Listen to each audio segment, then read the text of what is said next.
Hello everybody, sorry for the but delay, disturbance and all. Let's continue from here on and see how many things we can actually cover here. Just mom came up and then I had to just resolve some of the things, and that is why just I had to just simply end the meeting then and there.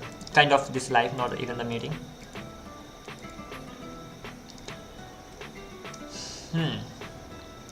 Alrighty, we should be able to just simply go from here on. So I was just simply talking about this particular thing. This also works because this public is directly available. Even I can just add dot over here. That should be even working fine. But let's see. This dot will not work fine if I'm not wrong. Reload the page. It does work in the current directory. But if I just comment this particular section, then it will definitely not work. Yeah.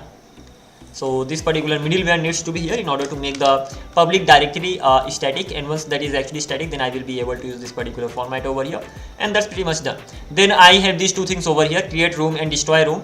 And first of all, from the my front end side, I'm actually sending the data over here, kind of request to the create room, and the room gets actually created. So let's even check this thing out. So when I'm actually over here, first of all, whenever I reload the page, I'm just shown these things over here, and then I can just simply add the name over here, and I can simply click on create, and then the room is actually going to be created, right? So let's check out the code of the front end, exactly what all I'm sending from the front end side. So if I actually check out the main.js file over here, and when it comes to creating the room, so I'm actually using DOM. I'm getting the create a room button and adding the event listener, click over here, and as soon as I click on that, I'm just simply getting the room name. Once I got the room name, I'm checking whether the room name actually exists or not, and after that I'm logging that WebSocket server is checking whether the room is available or not. And after that, you are just simply using ajax.create room, and you are just simply creating the room. As simple as that, the room is going to be created. Similarly, you will even be deleting the destroying the room. You can only destroy the room if the other user hasn't joined your room yet. And it's pretty simple. You are getting that particular button, adding the event listen over here, and you are just simply saying that this is the room name, and this is the in the Ajax request you have the destroy function that I'm gonna be showing you, and you are passing the room name, and that particular room will be destroyed. As simple as that. So this thing is done, this thing is done. Let's check out these things over here. So if I go to modules, ajax.js, so over here, first of all, I have the code related to create room, I have the code related to destroy room. So let's check it, check this one out. So what happens over here, I get my room name and I get the user ID. Once I have the room name and user ID, I'm just simply sending all these things from the client side to the server, and once they are sent to the server, then once I got my response, then I'm simply kind of converting the response in the JSON format. Once that is actually converted, then I'm getting the remaining stuff done. But the thing is that what exactly comes in the response object, that's what I have to just check out. So if you go to app.js, and over here, this is where the request actually comes, the post request. And once I get the request, first of all, I'm kind of collecting, not collecting, but getting the chunks of body. So request.on, whenever I get my data, of course I'm gonna be getting my data in the chunk format. I will be adding all those chunks to the body. Once those chunks are added to the body, that's it. Request.on end. So first of, as long as I will keep getting the data, I will be adding the data, and whenever it ends, that simply means I've got my body, and once I got my body, I will be parsing that, I will be getting the username and all. Once I got that, then I will even check whether the room that I actually have that exists or not, because if the room already exists, in that case I should be telling the user that you cannot create this particular room. So existing room, if the room already exists, then okay, this is gonna be a failure message.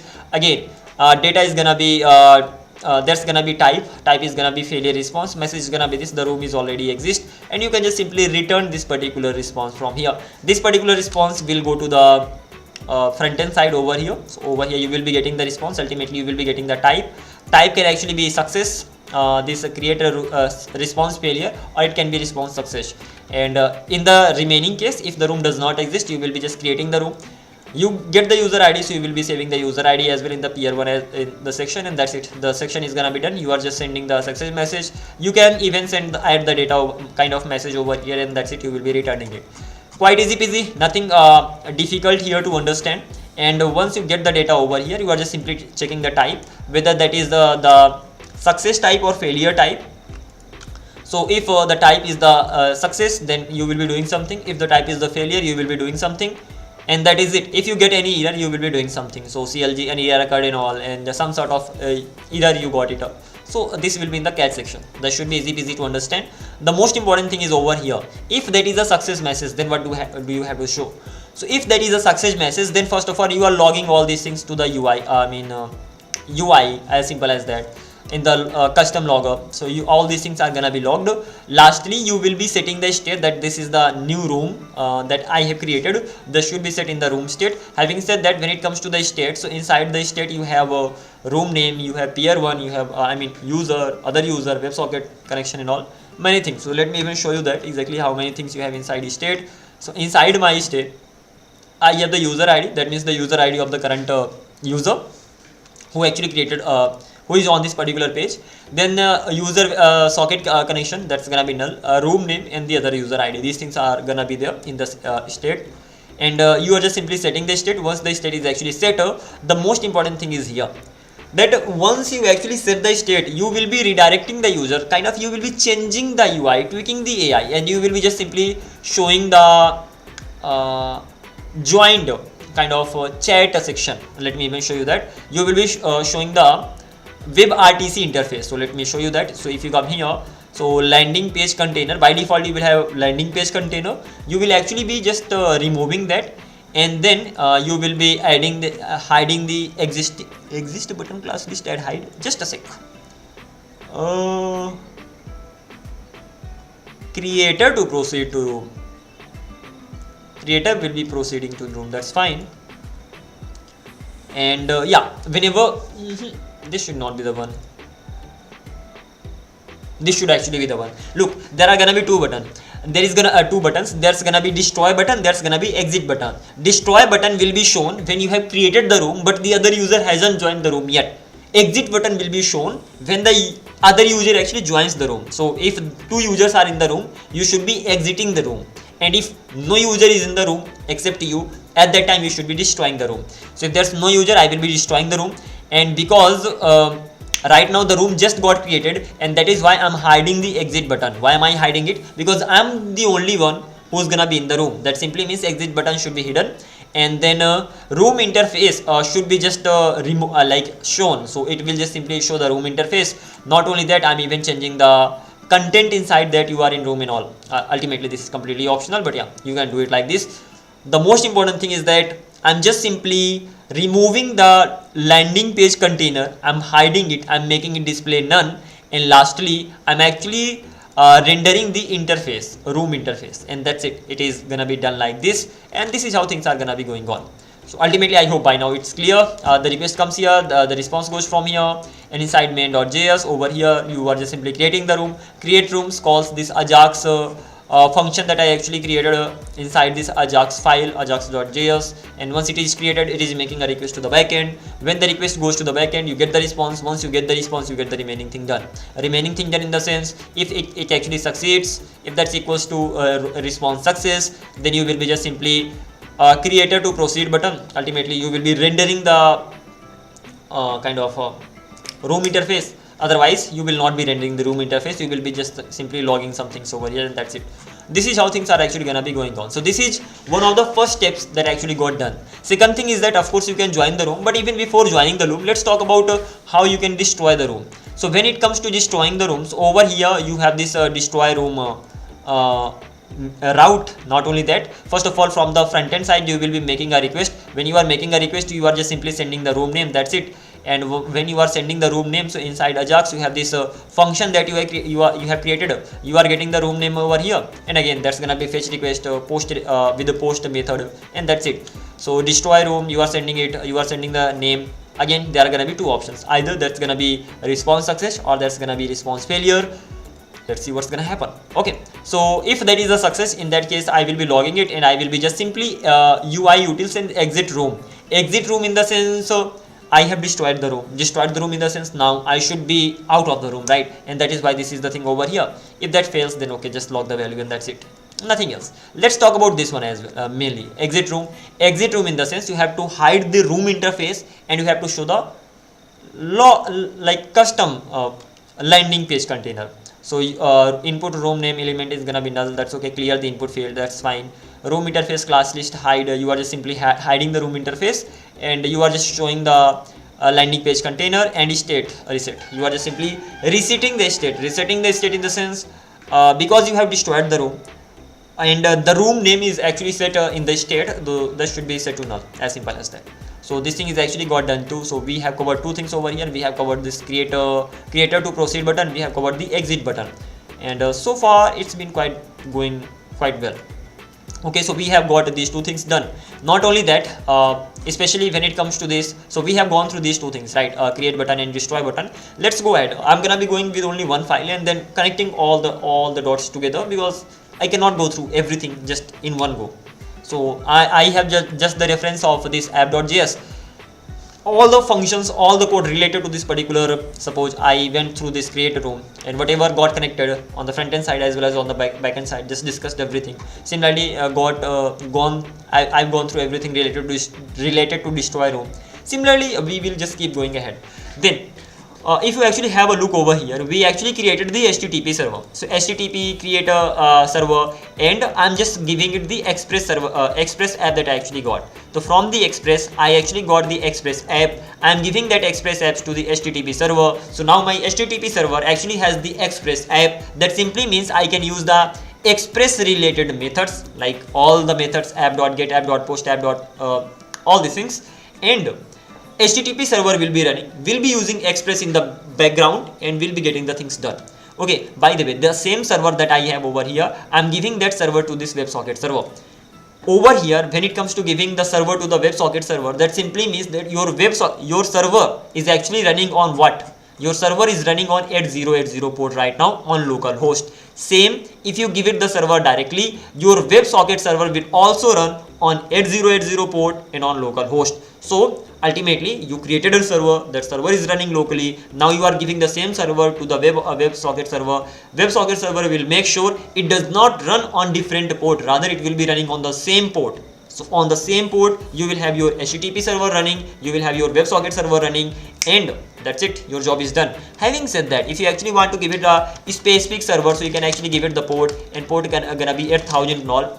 You can actually run your WebSocket server on a different port altogether. But over here, we are gonna be actually running this on the same port. This is how the plan is right now. Again, nothing could be better than this if both of them are running on the same port. Okay, once they are running on the same port, once you got your WebSocket connection, after that you can just simply check whether WebSocket connection is actually connected or not. The connection has been made or not. How will this connection be made? This is the code of your server. I can say WebSocket signaling server. This signaling server that you are creating, this will be handling two things, peer 1 and peer 2. It will get the data from the peer 1 side, it will send the data to the peer 2 side. Okay, so WebSocket connection on. Once the connection is actually on, when will the connection be on? As soon as your WebSocket server is running and you open your front end on your client side, and over there you specify the credentials or the configuration to connect to this particular server. Once they are connected, then this particular thing is gonna run. The question is, how will my front-end WebSocket client will actually be able to know that this is the server or this is the WebSocket server that I have to connect it to? Over there you will have to specify, you may have to give it the path, and that's it, it will be done. But the good thing is that this WebSocket server is actually running on the what? This WebSocket server is running on 80. I have even mentioned it over here. It is running on localhost and it is running on 8080 path. So when it comes to WebSocket client, so let's go to the WebSocket client main.js over here. Okay, first of all, I have initialized the UI. Don't worry about it. First of all, here I got the user ID, because when it comes to going to the client side, first of all, this particular main.js runs. When main.js runs, I get the user ID of the user. Pretty simple. Then I get the initialize the UI. Initialize the UI in the sense, by default, a landing page should be shown. After that, when I click on the create button, then UI is etc. Whatever comes, whatever gets visually rendered on the screen, all those things are handled by initialize UI. You don't need to worry about it. Having said that, we can go through it, but the main focus is gonna be here. As soon as I just open up a page, okay, and that too on HTTP localhost 8080, because I'm rendering the everything on this particular port only. And how do I know that I have to just get everything here? Because on my server side over here on this get route, I'm just simply rendering my index.html, and this particular code or express app or HTTP server is actually running on 8080 port, and that is why I know that. Okay, if I reload the page, all these things are shown over here. Okay, once all these things are shown over here, my main.js runs. In main.js, as soon as this main.js file runs, it actually gets a WebSocket client connection. The important thing is that you already have a WebSocket server running on your server side. Now you have a client, WebSocket client. Both of them can connect to each other provided they have the same configuration. Your WebSocket server is running on 8080 port in localhost. Now you have to specify over here that okay, this is where you have to connect, and just remove this thing for a while. You are just simply specifying this slash over here. What does this slash mean? Okay, this slash means ws / localhost 8080. This is the short form of it. Either you can enter this, what it is simply showing that I have to connect to a WebSocket server. The host is gonna be localhost and the port is 8080. That is the same configuration that my server has, like WebSocket server has over here. So I'm just simply giving it the server in the sense 8080 port and localhost. So it has the same kind of host and port, and I'm giving it the same that you have to connect it to localhost, and on port 8080 it will be able to connect. So either you specify this much or you just remove it. You just specify the slash and it will know that okay, you are trying to connect to this only. Question: how will it know that okay, I have to connect it to this particular path, WebSocket localhost 8080? And the answer is kind of pretty much simple. Why is it simple? The thing is that if you actually look at the app.js over here, on the slash route or home route, what you are rendering? You are rendering the index.html. As soon as this index.html rendered, by default this main.js is gonna run. Why? Because inside the index.html, if you actually have a look at the bottom, this script main.js is actually added. As it is added, that simply means main.js will run. Main.js is running on the home route. So home means what? Home means localhost 8080, as simple as that, and that is why it will be able to just get the idea. Home route means what? This is the home route, right?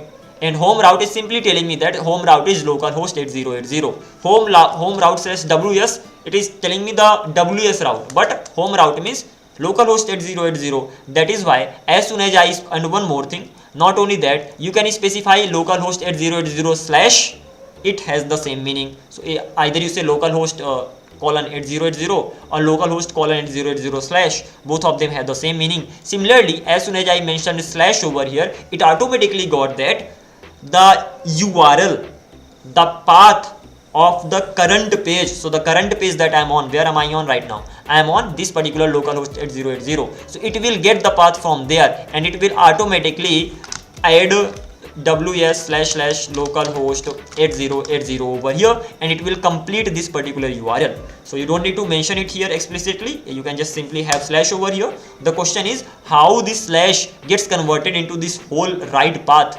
It gets converted based on the page like URL of the page you are on right now. Because you are on the home route. Why you are on the home route? Mainly because on the home route this index.html is being shown, and that is why it will be done.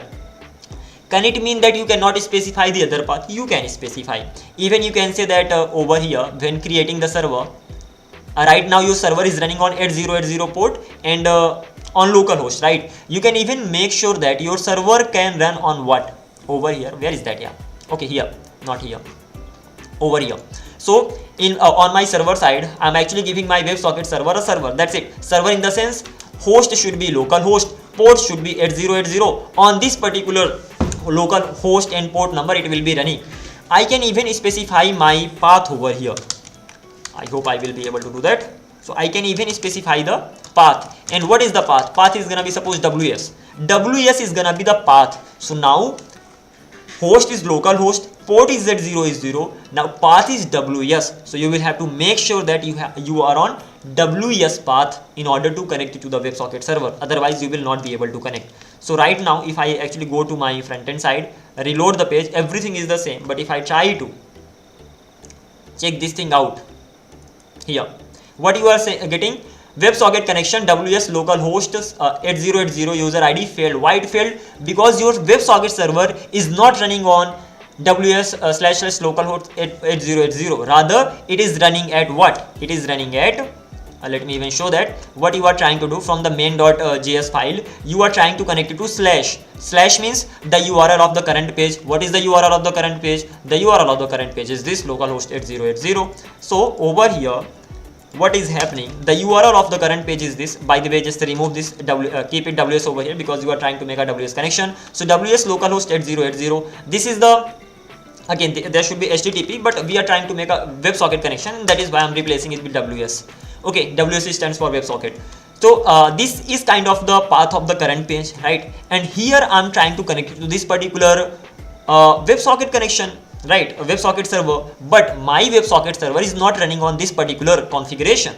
Rather, my WebSocket server is running on localhost. I got it. Running on port 8080. I got it, but there is a path as well. It is running on path WS. That simply means I will have to specify this path over here. And once this path is specified over here, then it should be able to simply connect.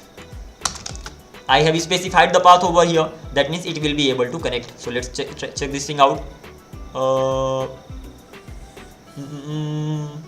WS localhost 8080 / something is missing. Don't worry, we can figure it out. Maybe slash is needed over here. Okay, reload the page. Good stuff. It is not able to connect. I think I have mentioned the path the wrong way. Over here, the path should be /WS. If I'm not wrong, let me make sure whether this is right or not. Reload the page. What am I missing? Whatever I'm doing, that is definitely right. But it turns out that I'm definitely missing something.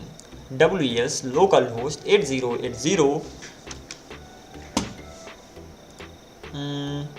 Path is this, server is this. From the main.js, I'm trying to connect it to that WS localhost 8080 / WS. Let's remove the user ID. Let's see whether I'm able to connect or not. Reload the page. Okay, it is saying that it got connected. Why am I getting this error? Mainly because I'm sending text format data, and I should not be sending that. So I have to just simply comment it. Where do I have to comment it? Okay, this is the line 109 line of WS. Let me comment it. 100 WS. We will be talking about it later, like why I actually just sent the data in the text format. But for now, let's go to the line number 109. Here we are. Let's simply comment this, and that's it. Are we sure? JSON.parse incoming. Okay, this is not. This is where I'm actually parsing the data, but I'm actually sending the data in the text format from where? From app.js. But here from where? That's interesting. I hope I will be able to get some idea from my error. No idea. I am definitely sending the data, but where? As soon as the connection gets ready. And here we are. Let's simply comment this. This is just for the testing purpose. I mainly used Wireshark, and that is why I used it here. Never mind. We will be talking about it, especially if you are using Wireshark for getting the requests which are coming, going, getting to know more about the things happening in the background. You can use Wireshark, but we will be talking about it later. For now, I can just simply remove it, reload the page, and turns out I'm not getting any error right now. If I just add this. If I remove this slash, reload the page, okay, I'm getting the error. That means if you actually want to specify the path, remove it, Coming back here, if you want to specify the path, there should be /ws, and you are just simply saying that not on the route like home route, rather on /w route this WebSocket server is actually running. So WebSocket server is actually running on this particular path. That simply means if you want to connect, you will have to specify this particular path over here, and that's what I'm saying, ws/localhost ws, something like this. This is the path that I'm actually specifying, and what if I reload the page? It got connected. That's it. And here I'm getting the message, you have connected with our WebSocket server. That means it is working. The thing is that even if you remove this particular part, your this particular section will also work. Why it will work? Because before it does not have anything before it. That simply means the current URL of your website will be added beforehand. It will automatically be created. So if you just reload the page, so you are not getting any error, rather you are just simply getting the connected message over here. That simply means the current URL of your website plus this extra thing that you have will be just concatenated. I hope this is the right pronunciation. Concatenated, yeah. And they'll be added together, and then the whole URL will be ready, and that's it. Again, this is the job of your browser, so don't worry about it. If you know it, that's gonna be great. So both these options are great, but I have to run my WebSocket server on the home route only, so that is why I'm just gonna be going with this much. If I want to run it on the home page, that simply means I will have to remove this path section that I added over here. Okay, so this is how we can actually go ahead. Completely up to you. Again, you can add as many things as you feel like, but this is how things go on. Let's continue. So as soon as I loaded the page, okay, this client ran. This main.just the client actually got created. As soon as the client got created, the connection got made. So this connection event will trigger, and then I will be getting my WebSocket connection. And once I am getting my WebSocket connection, I am getting my request as well. Two things: WebSocket connection, request. Automatically I will get. Why? Because my WebSocket server was already running, and I opened a page that actually triggered this the code of main.js that actually has a WebSocket client. That client actually has the path of that particular server. So when that client is ready, it will simply say that okay, now the client is actually connected to your WebSocket server. As soon as client is actually connected to the WebSocket server, this particular event will trigger, and when this triggers, you will be getting the WebSocket server that actually got created, and you will be getting the request. What is the use of this request? In this request, you can actually send some data from the client side, like user ID, name, email, password, etc. Usually you just send the username, user ID. Let's continue. I hope it is clear. Let's go ahead from here, and we are creating a separate function, and in that separate function I'm simply giving the WS and request over here. Let's check the things out exactly what we are doing inside this. So far it should be easy peasy, right? Okay, so what am I doing over here? First of all, I'm extracting the user ID. As I said, you can send the user ID from the client side. Am I sending the user ID from the client side? Definitely. / this is the query parameter that I'm actually sending. So in the form of query parameters, user ID, I'm actually sending the user ID with the URL, right, from the client side. That simply means in the request I have that particular user ID. I can extract the user ID. What is the logic of extracting the user ID? It's pretty simple. What kind of URL you have? First of all, let's check the kind of URL that comes here. The URL is ws/localhost 8080/ws. No, just slash the route. You can add slash over here, you cannot add slash over here, completely up to you, but let's add it. And the user ID is gonna be maybe 1234. This is how. So how will we get this user ID? The question is this. So first of all, what will I do? I will just split it. How will I split it? I will split it based on this question mark. So what will happen? I will actually get an array, and that array will contain two things: /localhost 8080, and it will contain, the second part will be user ID 1234. Now I have these two things. Then what will happen? I will get this first index of it. When I'm gonna be getting the first index, so I will get user ID 1234. Once I got this, then there is a method called, I forgotten, new URL search params. I hope this is the one, and I will be giving it this. Once I've given it this, it will just simply give me the query parameter. So const params, something like this. I'm just simply guessing right now. Once I got that, then I can just simply say that params dot user ID, and I will be getting my user ID. So this is how the things actually go on. Using new URL search parameters, you can just simply get the query parameter that is inside this. I hope everything's clear, but before that, let me make sure whatever I've written that's right or not. So new, yeah, it is. Oh, my bad. Request.url.split. I think this is right. Query parameter.get user ID. Kind of, sort of, it is right. So what we are doing over here, first of all, we are getting this particular URL. Of course, we are getting it in the request. So especially if you want to get the URL from the request, because the request contains a lot of things. So if you actually want to get the URL, so request.url will be used for getting the URL, and I hope that's the same thing I'm doing over here. So request.url will be used. Then what will you do after that? You got this particular URL. So let's do one thing, cut it from here. Using request.url, you got this much. Then what will you do? Then you will split. What will happen when you split, and how will you split? You will be splitting on the basis of this question mark. What will happen if you split? You will be getting the array, this particular array you will get. Okay, once you got this particular array, then what will happen after that? Once you got this particular array, then you have to get the first index of this array. So the array that you got, or let's do one thing, request, keep it pretty simple. Once I got my request, const arr is gonna be request.split, and now user ID is gonna be what? First of all, I got my request. After that, I'm just splitting that request, and I got this particular response. After that, I'm gonna be getting the first index of that array. And once I got that, that simply means I will be getting this particular section over here. Let's name it first index. Again, this is just for the learning purpose, so that's fine. That simply means what will I get? Simply means I will be getting what will I be getting? I will be getting this particular thing. Control X, not Control X. Control C, paste it here. Okay, I got this much. Then what will happen? Now I want to get the query parameter. So const params is gonna be equals to what? Const params is gonna be equals to new URL. Let's copy it. This come on. This will be used for getting the. Let's add first index over here.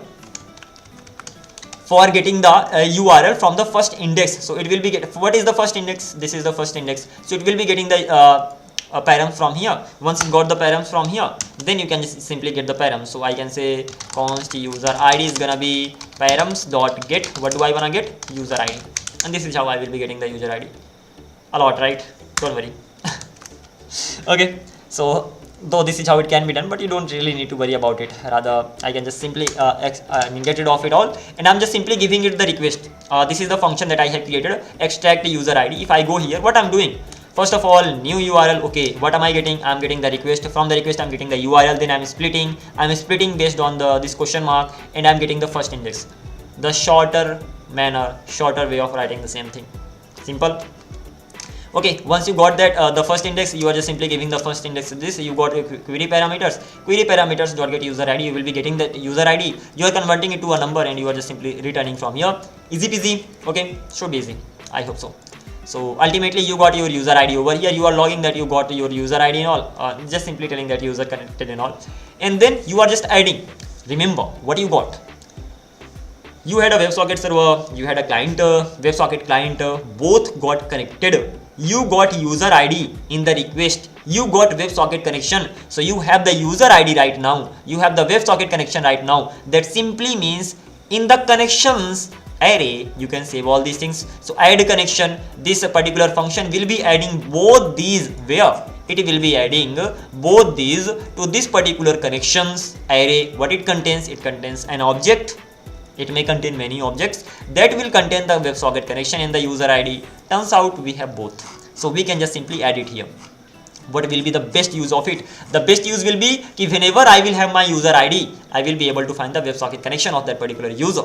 As simple as that. So let's go ahead. And over here I'm just simply gonna be adding the connection. What happens inside? I'm just simply pushing. So connections dot push. Again, connections is an array. You can push the things. You are pushing it in the form of an object. You are giving it WebSocket connection. Again, WS. You are giving it the user ID. Again, you can make it user ID gonna be equals to user ID.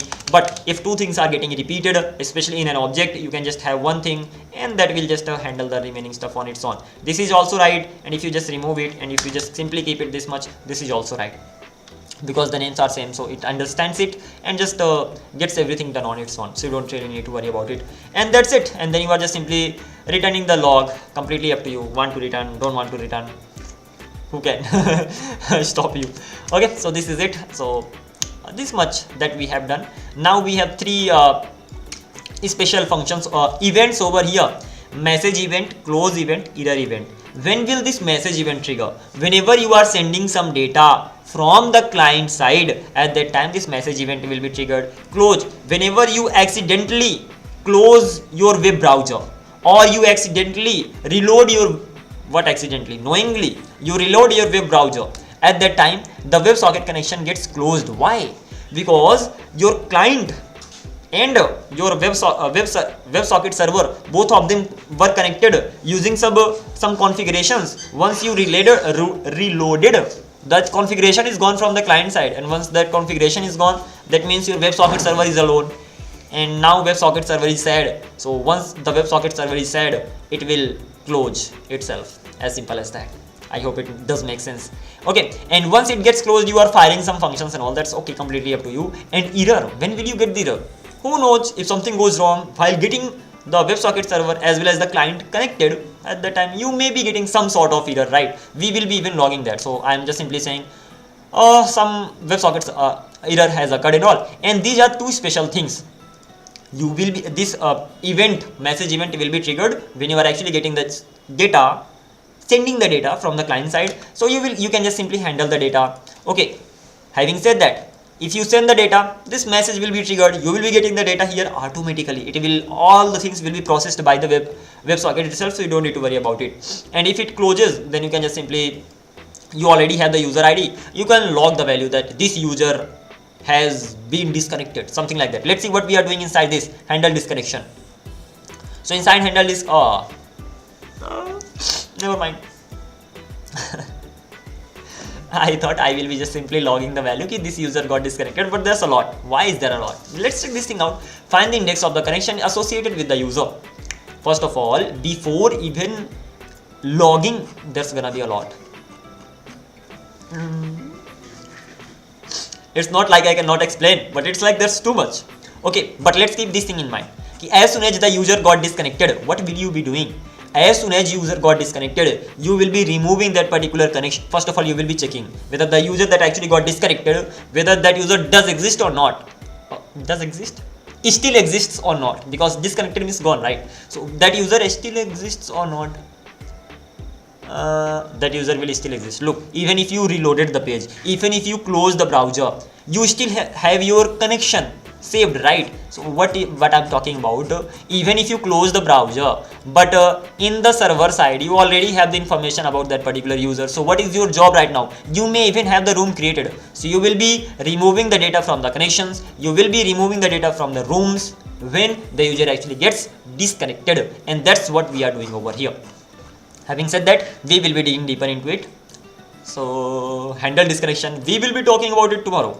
Tomorrow never comes, but tomorrow morning will definitely come. Okay, so this is the thing that is remaining. And let's talk about this handle message. Where is the handle message? Not even handle connection, handle disconnection. We'll be talking about it. It's simple. What we are overall, we are finding the index of the connection associated user, the user that actually got disconnected. First of all, we are getting the index of that particular user, because the information is still saved in the server side, right? Don't you think so? Yeah, user got disconnected, that is okay, but we have the user ID of that user, don't you think so? And if we have the user ID, that simply means as soon as this close event gets triggered over here, as soon as this close event gets triggered, we already have the user ID here. We can just simply pass the user ID to the handle disconnection function, and using that user ID, I will be getting the connection index. There can be many connections. Once I got the connection index, I'm just simply checking whether the connection value is -1 or not. Because if there is no connection, the index value is actually gonna be -1, and if that's equals to -1, that means the user is not found. And if the user is found, then what? First of all, remove the connection, remove the room, and done. But even before that, you cannot remove the room directly. First of all, you will definitely remove the connection, and that's what we are doing over here. Remove user's connection from the active array. So splice simply removes it, connection index, and then one index I have to remove, and this is the index number, that one value I have to remove on this particular index. forward, of course I'm talking about. Then what is the next thing? The next, you are providing some feedback over here that removed from connections, total connected user, extra stuff, UI related stuff, good looking, not good looking, good to understand. Let's now here, most important thing, I don't know why am I going even with this particular thing, but the thing is that there are two users. One user reloaded the page. On the server side, close event got triggered. That is okay. You had the user ID on the server side, so you found the connection index of that particular user. You removed that user too. That user got removed, but the room still exists. But you cannot remove the room directly because there are two users inside the room. User number 1, peer 1 and peer 2 and the room name itself. So it's not like one user reloaded the page, one user left the room, so you have to close the room itself. No, there's another user, right? So you will be setting the peer 1 or peer 2, whoever left the room, to null. That's it, and that's what we are doing over here. So remove rooms. How will we be removing the rooms? Depending on the situation. If both the users left the room, we will be removing the room. If one user left the room, we will not remove the room. Room will still exist, but the user that left, peer 1 or peer 2, the value of that particular user is gonna be null. As simple as that. And that's what we are doing over here. It turns out there's a lot of code, but we are unstoppable. Can't we do it? We can. Let's go ahead. So there can be many rooms, right? Of course there can be many rooms. You will go through each room. How will you identify that particular room? Simple. You will be getting the room using the determine the ID of the other user that we'll use to notify. Just a sec. You have your user ID, right? Using that user ID, can't you find the room? You can find the room, so let's do that. But even before that, I'm gonna be finding the other user ID. How will I get the other user ID? First of all, I will have to find the room.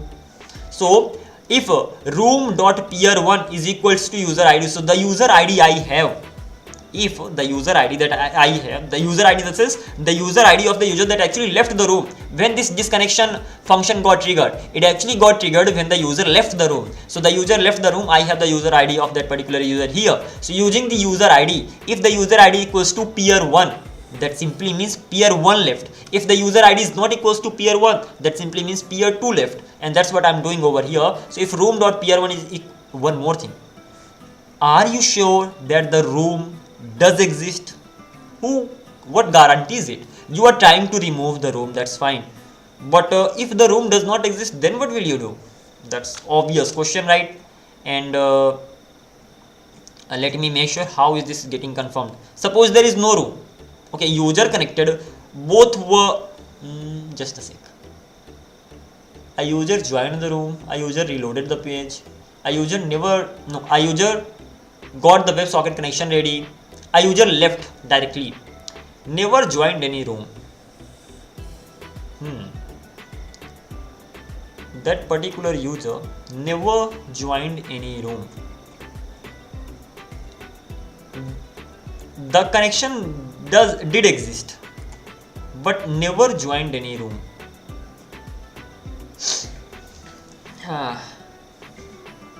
A user got connected to the WebSocket server and reloaded the page or closed the browser. So I'm removing the connection, that is fine. I'm removing it from here. And then I'm removing the rooms from here. Right? But there could be possibility that the user who actually left or reloaded the page or closed the browser never actually joined any room. That simply means when I'm actually checking over here room.peer1, that's equals to user ID. If the user ID does not exist, it will never be true. That means the other user will not be room.peer2. The other user will be peer1. But there is no peer1.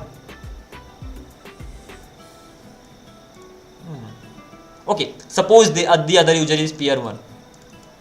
Still the value is gonna be null, of course, over here. Then a notification, normal server process. What am I doing? Other user ID, if that does exist. Okay, here we are. We are actually checking it. If the value of the other user does exist, push the other user to the push the user to the other user. Send WebSockets message to the user. Push the message, yaar. Am I crazy? Push the message to the other user, and this message will be sent that user 1 has been disconnected and all. That's fine. Room 1 peer. One thing is missing, if I'm not wrong, that I'm not checking whether the room actually exists or not. Check whether the room exists or not. The user who actually left the room. I'm not confused, but yeah, this is obvious, right? Don't you think so? Simple. Let's go through it again. What happens that a user joins the room, not room. A user WebSocket connection gets ready. You get the user ID, and you get the WebSocket connection. You just simply save both of them in the connections array. Once they are saved, that's it. Now what will happen that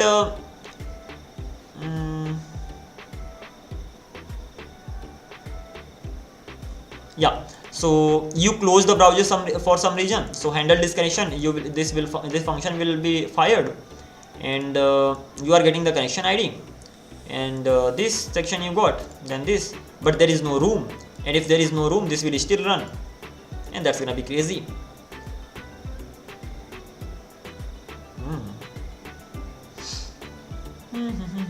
So first of all, you will have to check whether the room exists or not. Question: how will you be checking whether that particular room exists or not? So let's do one thing. CLG ran ran even when there was no room. Simple. This particular section will run even when no room. Ran even when there was no even when no room from the user was created or joined.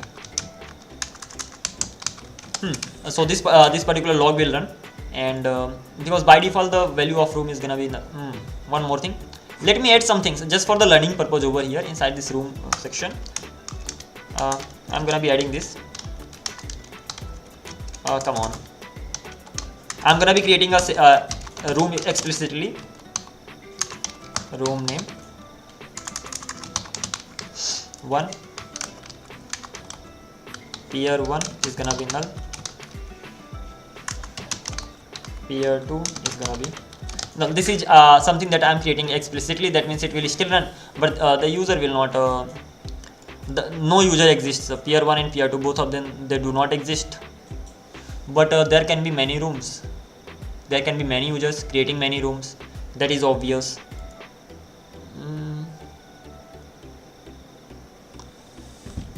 There can be many users creating many rooms. Is that so? Definitely there can be many rooms, and if there are many rooms, this problem will definitely occur. But if there is a room that has no users, that simply means the user that actually left the room does not have any room, and if the user does not have any room, this particular section will still run, and when this particular section still runs, it's no use running it again. So I can say CLG still runs even if the user doesn't have any room, because the peer 1 and peer 2, both of them are null. Let's check this thing out right now. How will I check it? This is on the server side. Okay, let's simply reload the page. Here we are. User got connected. Let's reload it again. Then what happened? Yeah, room name 1 has been removed as it's empty, but before that it still runs even if the user doesn't have any room. This is the important thing, that the user who actually left the room, if the user does not have any room, then what is the use of running the remaining logic?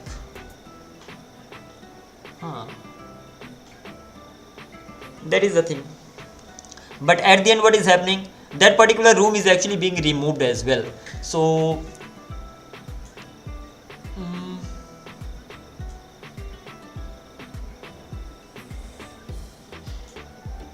there are other rooms. This logic still needs to be run. just a sec. User leaving the room, but there is no room. But as soon as the user left, we have to check all the rooms whether the user does exist or not.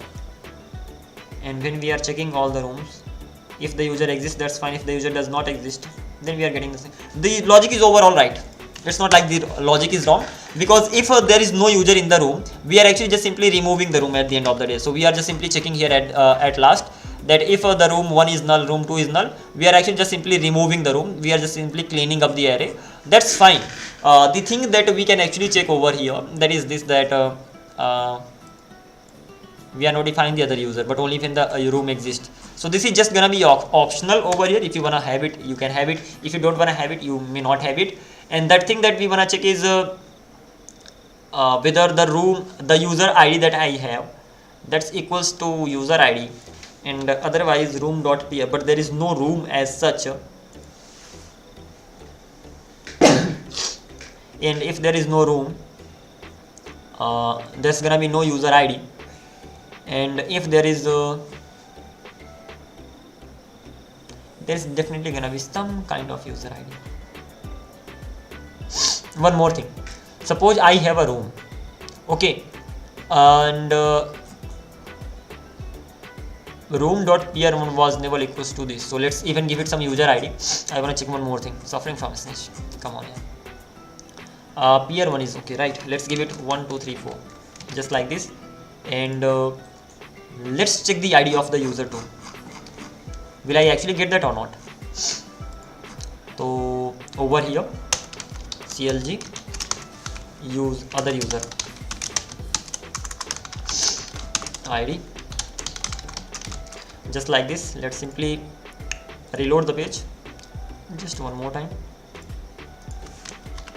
and other user ID 1 2 3 4. I definitely get it, and that's problematic because the first user never really joined the room, and still if there is no user in the room, I'm getting the user ID of the other room, other user.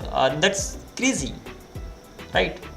Because if a user never joined the room, that should the notification should not be sent to the other user. So that is something we have to take care of over here. So what can I actually do? Let's get rid of this.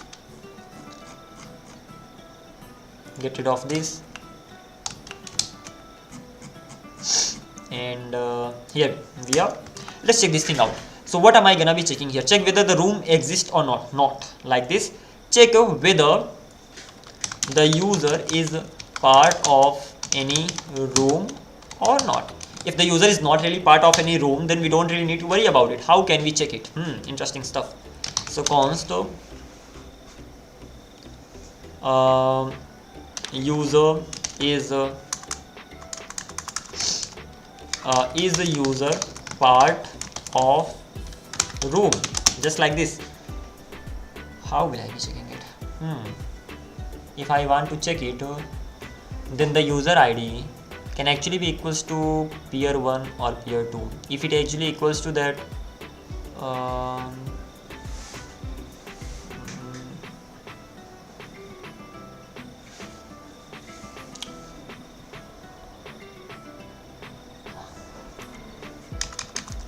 let's make it like this. Is user part of any room? That's gonna be true. By default, user is gonna be part of some room. For let I is gonna be equals to, or let's even keep it like this, that for of, and the element is gonna be room, gonna be from rooms. I'm gonna be getting all the rooms over here.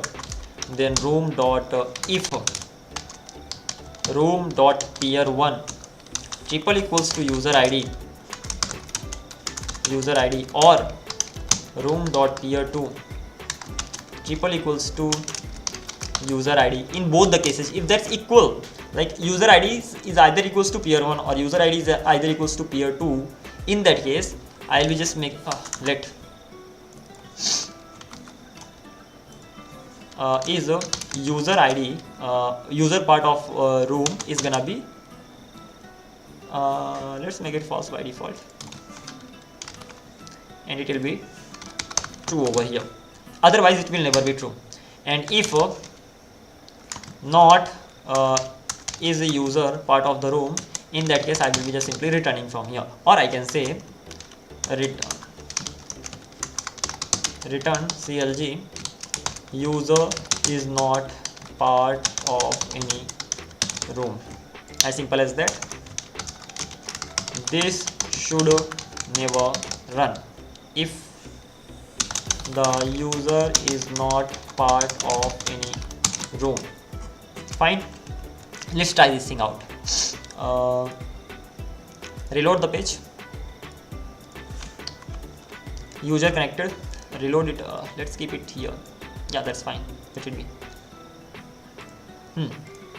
Let's keep it here. Now that's fine. It doesn't really look fine, but never mind. Okay, here we are. Reload the page again, and a user is not part of any room. That means this should never run is actually never running. That's great. Let's try to create a room. Secret user created the room.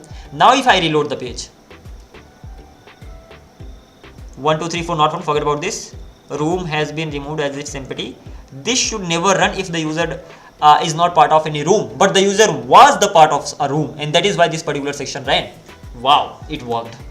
So there was this bug, or this was the thing that was remaining, and here we go, we've done it. Let's remove this particular section, and I'm just simply returning it from here. That's great. I'm checking it like this, whether the user is actually part of any room or not. And any better way to do this? Better way. User room. Can't we get that? User room. If I am getting any user room, find yeah, can be like this too. But okay, this code is actually good. What I'm actually thinking, I can just simply say get a user room, and that's gonna be rooms.find. I will be getting room, and room.peer1 if that's triple equals to user ID, or room.peer2 if that's peer2 if that's triple equals to user ID. In that case, if that is equals to that, I will be getting user room. If not user room, in that case I can just simply show the same thing again. So yeah, both the options are there. Comment it. But either you can go with this this way, or you can go with that way. Completely up to you. This one is kind of shorter one, and this one is kind of a bigger one. Let's comment the top one and use this one. This is gonna be better. Let's check whether it actually works or not. And one more thing, CLG user room. Let's see whether I'm actually gonna be getting this thing or not. So here we are. Reload the page one more time. User is not part of any room. That's great. And user room is undefined. Amazing. If I actually create the username, secret create, reload the page, what will happen? This is the user room, and okay, this is the username. The username did exist, and don't I have that particular message? Yeah, it is not saying that user does not exist. Rather, I'm actually getting the user. That means user did exist. So I can just simply, one more thing, what it is saying at the end, remove secret has been removed as it's room secret has been removed as it's empty, because even that user left. So that's fine. So yeah, it is working too. I can get rid of it, and the things are working as expected. Ultimately, I can say check whether the user is part of the room or not, and that's what I'm checking here.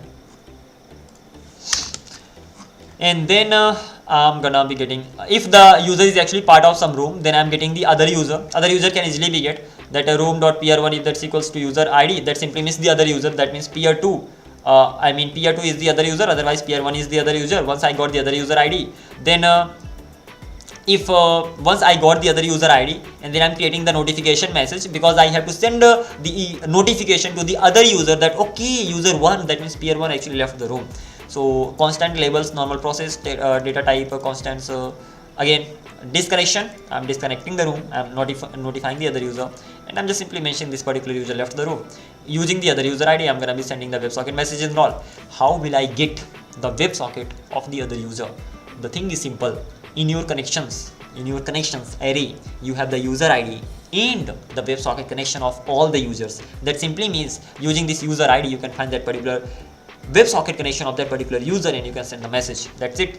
And if the room.pr1 is gonna be equals to user ID, if the user does exist in a room, then I will be making it to null. Otherwise, the second one is gonna be null. And if both of them are null, that simply means I have to remove the room. So gonna be getting the index of the room using the room name and all. How will I get the room name? Pretty much simple. Like you will be getting the room, right? Of course. And you are just simply saying that r.room name, if that's equals to room name. If the room you got, if a peer 1 and peer 2 both of them are equals to null, then you will be getting the index of that particular room. Having said that, you don't need to even worry about it. You can directly get the index, but okay, that's even fine. How will you get the index directly? Here, you can just specify the index. Using for each loop, you directly get the index as well. But okay, never mind. We are gonna be finding the index here again. We are finding it, so not a problem. And then I'm simply splicing it, logging the value. That's it, nothing else. So we have gone through this as well, and we have added some extra things from our own side. Nothing could be better than that, and we are handling the disconnection really well. One more thing is remaining, handle message. We will be going through it tomorrow, but thing is simple. You will be getting the data from the client side, you will be parsing the data, then you will be getting the type of the data, you will be getting the labels, you will be getting the types. How do I know it? You have already mentioned it here inside the constant.js, right? So whenever you try to join a room, or doesn't matter what you do, you exit the room, you join a room, you are gonna be sending the request and notify the user. So let's talk about this request. Whenever a request comes, that request will come with some data, and when that data comes, you will have to parse that, you will have to use that data somewhere or the other. We will take care of it, but this is how things go on. Again, don't worry about it. We have a project called clone of WhatsApp, and on that particular project we will be using WebRTC extensively. Not only that, we have to rebuild the whole project, the project that I'm actually recapping right now. We have to rebuild this whole project, and after that we have to switch go to WhatsApp. We have to build that, and then we have to rebuild that. So kind of a lot of work I have, but the thing is that once I'm done with this particular section, once I'm done with WebSocket, WhatsApp clone, WebSocket, WebRTC, HTTP server, everything is gonna be crystal clear. Crystal, yeah. So crystal clear. Okay, I hope it does make sense. Alrighty, then I'm gonna be catching up soon. Like for now, I'm actually gonna be going through the clone of WhatsApp. I have to just write a lot of code. It's gonna be pretty quick. The goal is that within 10 days, I have to complete this WhatsApp clone. Then it is really big. Like I'm actually adding almost all the features of WhatsApp. If they are not added this time, I will be rebuilding it, and then I will be adding all of them. This is the plan for now, but it's gonna be amazing, fantastic. So I'm gonna be catching up just within 10 minutes or something. Until then, take care and see you in a live where I will be working on the clone of WhatsApp and WhatsApp, and then we'll be learning a lot. Take care.